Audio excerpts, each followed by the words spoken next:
Mr. Trump, a lot of these are judgment questions. You had supported the war in Iraq before the invasion. What makes your judgment? I did not support the war in Iraq. 2002. That is a mainstream media nonsense put out by her because she, frankly, I think the best person in her campaign is mainstream media. My question is, since you would you like to hear? Why is your I was against the war. Wait a minute.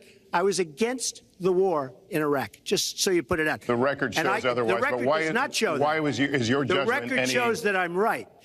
When I did an interview with Howard Stern, very lightly, first time anyone's asked me that, I said, very lightly, I don't know, maybe, who knows, essentially.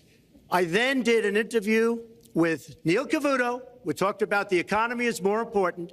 I then spoke to Sean Hannity, which everybody refuses to call Sean Hannity. I had numerous conversations with Sean Hannity at Fox, and Sean Hannity said, and he called me the other day, and I spoke to him about it. He said, you were totally against the war, because he was for the war. Why is your judgment better than... And that was before the war started. Sean Hannity said very strongly to me and other people, he's willing to say, but nobody wants to call him, I was against the war. He said, you used to have fights with me because Sean was in favor of the war.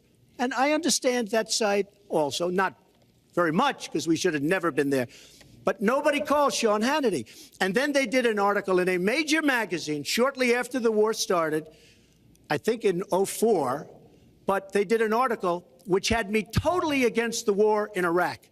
And one of your compatriots said, you know, whether it was before or right after, Trump was definitely, because if you read this article, there's no doubt.